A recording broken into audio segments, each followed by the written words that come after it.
नमस्कार, मी मयुरी चव्हाण लोकमत लाईव्हमध्ये आपल्या सर्वांचं स्वागत आहे। आता लाईव्ह येण्याचं कारण म्हणजे आत्ताची सर्वात मोठी ब्रेकिंग बातमी मी घेऊन आपल्या समोर आलेली आहे। आपल्या सर्वांना माहिती आहे की सिंधुदुर्ग जिल्ह्यातील मालवण इथे राजकोट किल्ल्यावर काही दिवसांपूर्वी छत्रपती शिवाजी महाराज यांचा पुतळा कोसळला आणि हा पुतळा कोसळल्यानंतर अवघा महाराष्ट्र हळहळला।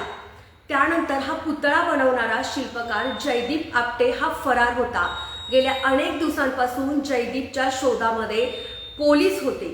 अखेर काही वेळापूर्वीच म्हणजे सुमारे 1 ते 1.5 तासापूर्वी या जयदीप आपटेला कल्याण इथून अटक करण्यात आलेली आहे। त्यामुळे आत्ताची सर्वात मोठी बातमी म्हणजे जयदीप आपटे ज्यानं राजकोट किल्ल्यावरील छत्रपती शिवाजी महाराज यांचा पुतळा उभारला होता, या जयदीपला अखेर कल्याणमधून अटक करण्यात आलेली आहे। साधारण 1 ते 1.5 तासापूर्वी ही जी अटक आहे ती करण्यात आली आहे।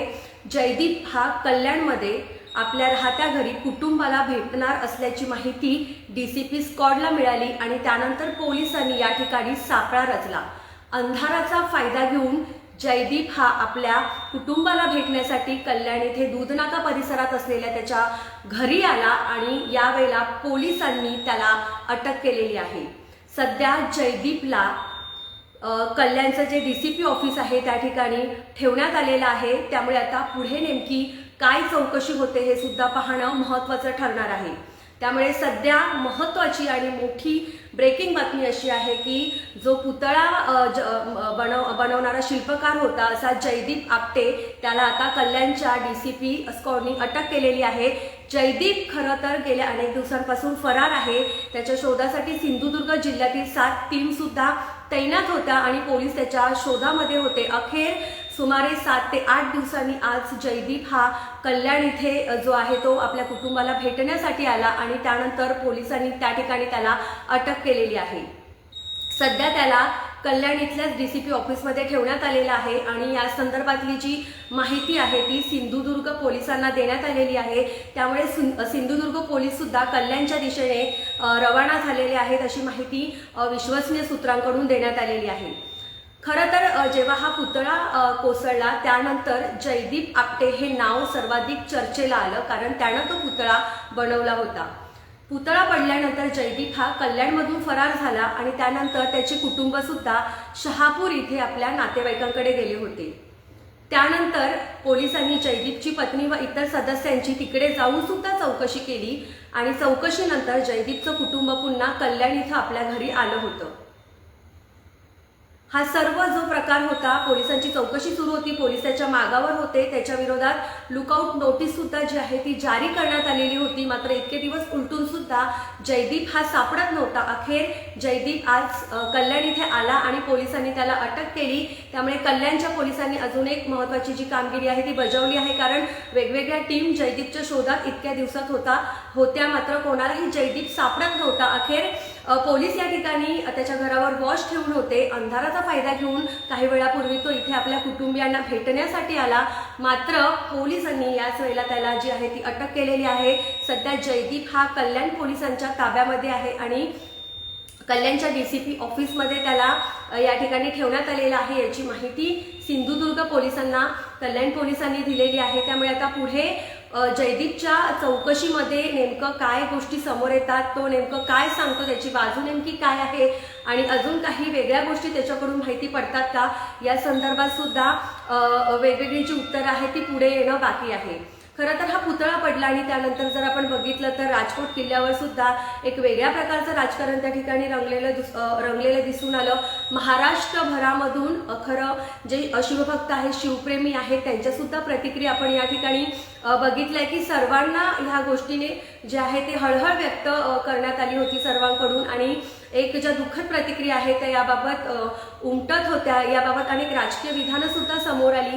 आता जयदीपला अटक झाली त्यानंतर काँग्रेसचे जे नेते आहेत सचिन सावंत त्यांनी सुद्धा एक सोशल मीडियावर पोस्ट टाकलेली आहे की इतक्या दिवस जयदीप हा सापडत नव्हता, त्यामुळे त्याला नेमका कोणाचा वरदहस्त होता आणि आता त्याला कल्याण इथून जी आहे ती अटक करण्यात आलेली आहे। त्यामुळे पोलिसांनी त्याला शोधलं नसून तो पोलिसांसमोर आलेला आहे अशा प्रकारचं स्टेटमेंट जे आहे ते सचिन सावंत यांच्याकडून करण्यात आलेला आहे। 26 ऑगस्टला ही जी घटना आहे ती घडली। अवघ्या काही 8 महिन्यांपूर्वीच या पुतळ्याचं अनावरण जे आहे ते मोठा गाजावाजा करत करण्यात आलं होतं। मात्र 8 महिन्यानंतर अशा प्रकारे छत्रपती शिवाजी महाराजांचा पुतळा पडल्यानं संपूर्ण महाराष्ट्र आपण आज या ठिकाणी हळहळ व्यक्त करत होता। चर्चासत्र अनेक झाली, अनेक प्रतिक्रिया समोर येत होत्या। त्यानंतर जयदीप आपटे याला हे काम का नेमकं देण्यात आलं, कारण जयदीपनं यापूर्वी इतका मोठा जो पुतळा आहे तो कधी बनवला नव्हता। साधारण 1.5 ते 2 फुटाच्या ज्या मूर्ती आहेत त्या त्याच्याकडून बनवण्यात आल्या होत्या। मात्र 35 फूट उंचीचा पुतळा बनवण्याचं काम जयदीपला नेमकं का देण्यात आलं, त्याची चौकशी झाली पाहिजे, अशा अनेक चर्चा ज्या आहेत त्या या निमित्तानं पुढे आलेल्या आपण बघितलेल्या आहेत। त्यामुळे आत्ताची सर्वात मोठी बातमी म्हणजे छत्रपती शिवाजी महाराजांचा पुतळा जो कोसळला, तो पुतळा बनवणारा शिल्पकार जयदीप आपटे याला कल्याण पोलिसांनी अटक केलेली आहे। सध्या तो कल्याण पोलिसांच्या ताब्यात आहे आणि कल्याण पश्चिमेकडे जे DCP ऑफिस आहे त्या ठिकाणी जयदीपला ठेवण्यात आलेला आहे। त्याची चौकशी सुरू आहे। त्याच्या विरोधात लुकआउट नोटीस सुद्धा जारी करण्यात आली होती। एवढ्या दिवसापासून जयदीप हा फरार होता, तो पोलिसांना नेमका का सापडत नाही याबद्दल सुद्धा अनेक शंका उपस्थित केल्या जात होत्या। राज्य सरकारवर सुद्धा विरोधकांनी मोठी टिप्पणी केलेली होती। मात्र आता जी आहे 1 ते 1.5 तासापूर्वी जयदीपला कल्याण इथून त्याच्या राहत्या घरातून अटक करण्यात आलेली आहे। आता सिंधुदुर्ग पोलीस त्याचा ताबा घेऊन नेमकं कुठल्या गोष्टी समोर आणतात ते सुद्धा पाहणं महत्त्वाचं ठरणार आहे। त्यामुळे आत्ताची महाराष्ट्रातली सर्वात मोठी ब्रेकिंग बातमी म्हणजे जयदीप आपटे याला अटक करण्यात आलेली आहे। आणि विशेष म्हणजे DCP कल्याणचे जे DCP आहे त्यांच्या स्क्वॉडला ही माहिती मिळाली आणि त्यानंतर पोलिसांनी त्या ठिकाणी पाळत ठेवली आणि पाळत ठेवल्यानंतर अंधाराचा फायदा घेऊन जेव्हा जयदीप हा कल्याणमध्ये आला, आपल्या कुटुंबाला तो कल्याणच्या त्याच्या राहत्या घरी भेटायला जात होता, त्याच वेळेला पोलिसांनी त्याला त्या ठिकाणी अटक करून त्याचा ताबा घेतलेला आहे। आता पुढची जी प्रक्रिया आहे ती सुरू आहे। त्यामुळे उद्या सुद्धा जयदीपच्या अटकेनंतर मोठ्या प्रमाणावर जे आहे ते महाराष्ट्रातून प्रतिक्रिया उमटणार आहे। आतापासूनच यावर राजकीय आरोप प्रत्यारोपांना सुरुवात झालेली आहे। आता जयदीप आपल्या चौकशीमध्ये नेमकं काय मुद्दे मांडतो आणि कुठली नवीन माहिती जी आहे ती तो पोलिसांना सांगतो का, या सर्व बाबी ज्या आहेत त्या पोलिसांकडून जाणून घेतल्या जाणार आहेत। या संदर्भातील सर्व अपडेट्स आम्ही तुमच्यापर्यंत पोहोचवणार आहोत। तुम्ही पाहत रहा लोकमत।